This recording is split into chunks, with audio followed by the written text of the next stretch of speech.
At first Toriko, Zebra, Sunny, Coco, and Komatsu all thought it was a GT robo, but upon closer inspection, it turned out to be a living creature.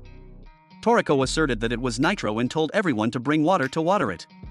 As soon as he finished his sentence, Nitro stood up and slapped him. The whole group was stunned. Before they could regain their composure, Nitro roared, demanding that the 5 of them greet him properly. He grumbled that they were late and had even hit him on the head with a window. Komatsu hurriedly tried to calm him down and introduce themselves. Nitro became even angrier upon hearing that. He couldn't believe they hadn't heard of him. Komatsu naively replied that they hadn't. Nitro was disappointed, kneeling and pounding the ground in frustration, reproaching them for not greeting him first. He then introduced himself as Chi-Chi, a partner of Ichiryu. The 5 were dumbfounded, then gasped in astonishment. However, Chi-Chi corrected himself, saying the partner part was just a joke. Chi-Chi began to talk about his relationship with Ichiryu. They met 500 years ago when he had been asleep for tens of thousands of years but was awakened by Ichiryu. Everyone was confused because the story was so short, but Chi-Chi couldn't remember the details, only that it was 500, number 490, or was it 480 years ago? Chi-Chi changed the subject and asked why the group didn't come to see him when they saw him outside earlier. Chi-Chi was furious because he had pretended to be a withered corpse to get their attention, but they just walked away. He said he then planted seeds in the ground, watered them, and they grew into leaf chairs. Toriko awkwardly explained that at that time, he was prioritizing completing the president's full-course menu, so he didn't go in. Besides, his intuition told him that Chi-Chi wasn't a bad person, but very troublesome. Suddenly he noticed Komatsu and asked if he had met a woman before coming here because he smelled like a woman. Chi-Chi excitedly grabbed Komatsu's collar and sniffed him like a pervert. Komatsu hurriedly explained that he had met Nono at Setsuno's restaurant before coming here. Seeing that, Chi-Chi changed his attitude and begged Komatsu to give him his shirt, promising to tell him everything. Although reluctant, Komatsu had to give him his shirt. Chi-Chi was overjoyed when he received the shirt and shouted that he felt 100 million years younger. Everyone was speechless at this bizarre act. Not understanding why he liked clothes that smelled of women so much. After getting the shirt, Chi-Chi told everyone to sit down and listen to his story. He said that before they went to the gourmet world, he had something to give them. The group looked around curiously, suddenly the ground shook, and the floor collapsed. They fell into the kitchen, where an apple was displayed on a plate. Although it looked normal, when they saw the apple, their bodies began to react. Although they didn't have time to think, the gourmet demons of the 4 heavenly kings and even Komatsu's appeared. Chi-Chi laughed, but then he changed his expression and punched the gourmet demons in the head. Only Toriko dodged in time. The other 3 were all hit. Chi-Chi happily remarked that these gourmet demons were so cute. Komatsu asked in bewilderment what was going on. Chi-Chi seriously replied that it was one of the dishes in Acacia's full-course menu. The 5 held their breath and waited, but Chi-Chi chuckled and said, sorry, I was just kidding. Toriko and the group immediately frowned. Toriko was about to rush over and give the old man a lesson in joking, but Chi-Chi stopped him and explained that although this apple was just an ordinary apple, it had been placed next to one of the ingredients in Acacia's full-course menu and had its scent. It was just an ordinary apple, yet no one could take their eyes off it. If just a whiff of the ingredient was enough to drive people crazy, how appealing would the actual dish be? Chi-Chi reminded them that the place they were about to go to was a world filled with such ingredients.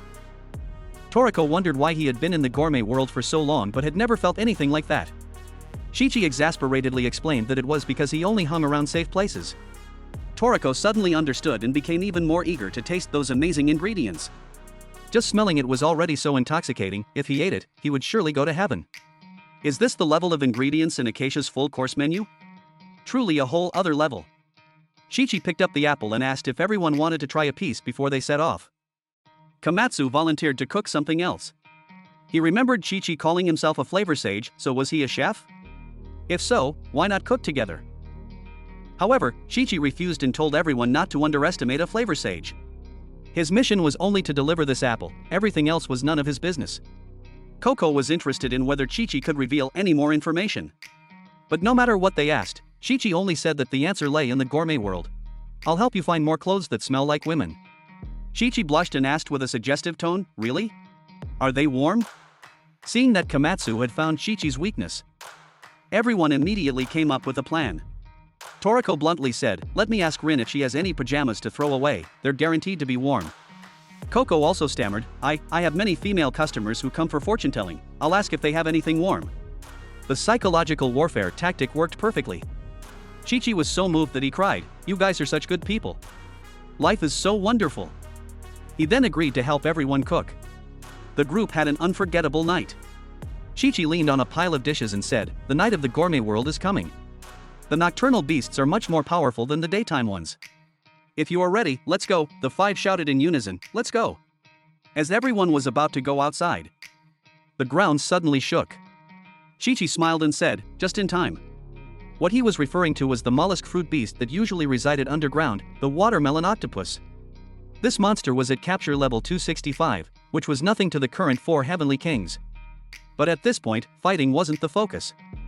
Chi-Chi explained, "This monster is a camping monster. Before the fruit ripens, it hibernates underground. Now it's awake, we'll use it in place of a tent." Everyone was dumbfounded by Chi-Chi's suggestion. Do they have to crawl inside this octopus to sleep? Wait a minute, this seems to be a watermelon?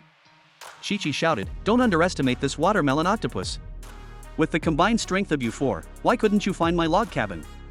Do you think that was a coincidence?" This octopus is also known as the safe monster.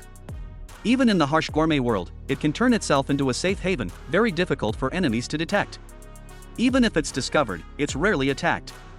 Although sooner or later, higher level beasts will find it, but for this area at the entrance to the gourmet world, it's more than enough to be your sleeping quarters. Chi-Chi's explanations surprised everyone even more. It turned out that this was the transportation that Ichirio had prepared for them. That master truly cared deeply for his students. Chi-Chi continued, "Anyway, after meeting you guys, I'm somewhat relieved. It's precisely because of you guys that Ichirio can rest assured and entrust everything to you. The torch has been passed, and the ones who will carry it to the finish line are you. Go, everyone is probably waiting for you at the harbor." Komatsu blushed and stepped forward to ask about Chi-Chi's next plan. Chi-Chi folded his arms and pretended to be unconcerned. "Me? I'm going to hang out with some female ants then take a nap." Sunny gritted his teeth and said, "You really are a pervert." Chi-Chi said that he would also go to the gourmet world later but wouldn't go with them. He advised them that although the gourmet world was dangerous, it was also a place full of excitement. Whenever they got lost, they just needed to follow their gourmet demon's compass. As everyone was about to leave, Chi-Chi suddenly remembered something. "I almost forgot, there's one more thing I want to give you." The Toriko group arrived at Toriko Harbor, named in honor of Toriko, the one who discovered the most ingredients. This showed how much respect he commanded in this era. It was also a nostalgic island where Toriko and Komatsu first embarked on their journey to the barren island. In other words, their story began at this harbor. They arrived at the harbor on the back of the watermelon octopus. The harbor was packed with people seeing them off. Rin ran up, calling Toriko's name, worried about her fiancé's safety. Toriko understood her feelings and told her that everything in the human world, including their upcoming wedding, was entrusted to her. He promised to bring back God to make their wedding cake. Chairman Mansam handed Toriko a large bag containing a capture-level measuring device and other important tools. He reminded Toriko that the environment in the gourmet world was like a living organism. The path they traveled would leave a trace, like territory marking, making it difficult for strong beasts to approach. In other words, the path they took would become a unique road. Currently, the human world was still recovering, with a lot of work to be done, so they needed to open up routes and transport ingredients from the gourmet world. The chairman would arrange for people to receive them. Once the route was fully established, those with certain strength could also easily enter the gourmet world through this path. Imaro told Toriko to go ahead and pave the way, the gourmet knights would follow. Zong also confidently declared, "I will be the first to catch up with you, maybe even surpass you." However, no one paid attention to his words. Milk II also came to see them off. She handed Komatsu a bag containing an apron, a whetstone, and whetstone shoes. With these, Komatsu could sharpen his knives endlessly without much effort. Komatsu patted his chest, promising her that he would definitely use Milk's knives to prepare Acacia's full-course menu. People from the sand garden came to see Zebra off very early. Zebra frowned and asked, "Who are you?" "We're from the sand garden," a guy replied. Match announced that the gourmet underworld would also come to support them soon. They needed a lot of delicious ingredients, and these tasks were entrusted to pioneers like Coco. Besides these people, the chefs remaining in the human world also came. Komatsu noticed a silly figure in the crowd. "Yun Yun, long time no see," Komatsu exclaimed. He hurriedly invited Yun to come along with them. Everyone was ready, each carrying their ideals, heading towards the gourmet world. Toriko's dream was to obtain God from Acacia, completing his life menu. Coco aimed to get Adam, Sunny desired the dessert earth from Acacia, while Zebra had no specific goal. As long as it was delicious, he wanted it all. As for Komatsu, their chef, he wanted to prepare all the ingredients in everyone's dreams. Their first stop would be the third entrance to the gourmet world, the ghostly harbor of Udo Island. The watermelon octopus flew swiftly towards the gourmet world, both fast and stable, truly a means of transportation specially chosen by Chairman Ichiryu. Komatsu took out something resembling a tray and introduced it to everyone. This is a capture-level measuring system built into a food tray, a new device invented by IGO. He asked the others to wear specially designed bracelets. By using the laser beams emitted from the bracelets and shining them on ingredients, the data of those ingredients would be transmitted to this tray. Sunny was curious. This thing was developed in the human world, so why does it have data on gourmet world ingredients? Komatsu explained that he heard it was based on a gourmet ID card to create. One morning, Director Mansam woke up and found a card next to his pillow. It contained data not only on about 300,000 types of ingredients in the human world but also the data IDs of many ingredients in the gourmet world. The recorded number of ingredients reached several million. Although such good fortune rarely occurred, and they didn't know who sent it or if there were any dangers, they reluctantly decided to use it. Komatsu continued, since the gourmet world is full of mysteries, let's name this measuring device Tray Zebra, lying leisurely and swirling his wine glass. Said, whatever the name, as long as it works. There are definitely more than just a few million ingredients in the gourmet world. Who knows when we can even use this measuring device? Might as well try it out now. As he finished his sentence, a giant stingray leaped out of the water. Toriko quickly used Pear to fire a laser beam. This monster was called Devil Stingray, with a capture level of 299. They were people who had defeated even beasts over capture level 400, so there was no need to be afraid of such a low-level creature. Udo Island was right before their eyes. It was normal for some beasts to cross the poison tide and infiltrate the human world. The devil stingray detected the lower-level watermelon octopus and attacked. They had no choice but to fight. Zebra jumped to his feet, ready to attack the monster, but everyone was horrified to see it pierced by a sharp wave. No one had witnessed such a scene before, they were all terrified. But upon closer inspection, it wasn't an ordinary wave, but a sea of thorns. Its color was identical to seawater, but it was actually made of sharp thorns, its power and sharpness not to be underestimated. This was the nature of the gourmet world, even beasts with a capture level of over 200 could be easily killed. Without Toriko needing to say a word, Komatsu had already run into the cabin for safety. The fighting was left to the four heavenly kings. Zebra excitedly launched Sound Bazooka towards the raging sea of thorns. Sunny used his hair shield to block the incoming waves. Coco and Toriko also quickly joined the attack. The sea of thorns was stopped, broken thorns scattering everywhere. Amidst the chaotic scene, Toriko noticed a frog leisurely drinking tea, leaning against the thorns as if nothing had happened. His actions exuded elegance and romance, like a true nobleman. Who was this frog? Toriko intended to use the measuring device to check. But it swiftly jumped and dodged the laser beam with incredible speed. After a while of fighting, the group finally passed through the sea of thorns. Komatsu breathed a sigh of relief. Zebra felt the journey was getting more and more interesting. Toriko, however, was still preoccupied with the frog. He was sure he wasn't mistaken. Who was that frog? They had now reached the harbor of Udo Island, the most difficult route to the gourmet world. Countless ships and people were trapped here. Just anchoring at the harbor was fraught with danger, let alone passing through Udo Island. Udo Island was shrouded in dense fog and also known as Maze Island, capable of misleading any intruder.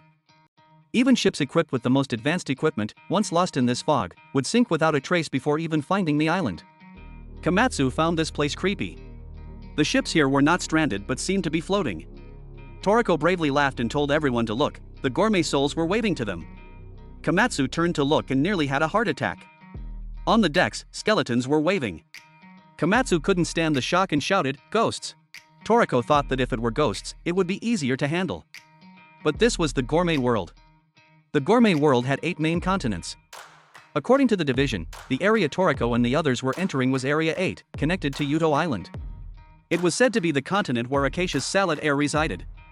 Udo Island was enveloped in a thick fog, making it impossible to see anything ahead with the naked eye. Zebra was still enthusiastic as usual. This place is amazing. From here on is an uncharted world, with many paths yet to be discovered. In short, whether we can see clearly or not, we must move forward. Hearing everyone's excited shouts, the watermelon octopus also enthusiastically sped up. Suddenly, the entire group, along with the watermelon octopus, plunged into a giant abyss. Good heavens! Why isn't there any land here? Komatsu cried out, his face pale with fear. Where did the gourmet world's ground go? What happened? As soon as he spoke, Queen swiftly darted out from the watermelon octopus's mouth. Its massive body stretched upwards endlessly, reaching the ground above in the blink of an eye. It opened its jaws wide, clamping onto the ground, its huge tail wrapped tightly around the watermelon octopus, trying to pull it up. Sunny exclaimed with joy, "My baby did it again." However, Queen suddenly felt a sharp pain throughout its body. Missile sausages pierced through its body like bullets. If it were just one or two, Queen could still handle it. But this was a whole barrage of missile sausages densely raining down on its body. In less than half a minute, Queen's body was riddled with wounds. The excruciating pain made Queen's muscles bulge, but it still clung tightly to the ground. It knew it was everyone's only hope for survival. The slightest slip-up, and those on the back of the watermelon octopus would be doomed. At that moment, Kiss rushed to help. It used its precise attack speed to take down each missile sausage one by one. But it wasn't just a large number of missile sausages, there was also a bird demon with a capture level of 251. In front of this giant monster, the missile sausages were like mere snacks. Yun Yun had to use all his strength to dodge and manage to survive. Kiss quickly turned and charged towards the monster. The two sides were locked in a fierce battle. Komatsu and Yun trembled with fear. However, Zebra appeared quite relaxed. "How boring," he muttered, standing up and walking towards the cabin. "Hurry up and finish them off. I'm going to sleep." So boring. Only then did everyone notice a bizarrely shaped giant monster had appeared nearby. Coco urgently warned everyone, but Toriko and Sunny were already enveloped in fog. In the blink of an eye, they were snatched away by the monster. Komatsu broke out in a cold sweat. Sunny immediately activated his tracking mode. Zebra gathered energy for his sound wave. "Can you entertain me a bit?" he asked, firing continuous sound waves towards the monster floating in midair. While Zebra confronted the monster, Sunny used his hair to track down Toriko and Coco, wanting to pull them back. However, the monster's retreat speed was too fast, surpassing the range of Sunny's hair. Terry gathered strength in his legs, preparing to jump and chase after them. Just then, Toriko's voice rang out, "Terry, don't come over here." "I'm fine. Protect everyone." Terry blinked, seeming to understand. Zebra opened his energy shield and said in an annoyed tone, "What are you yelling for? As if I didn't know." The video ends here. Don't forget to like, subscribe, and leave your comments to support the channel. New anime series will be uploaded regularly on 21st Century Anime. Thank you.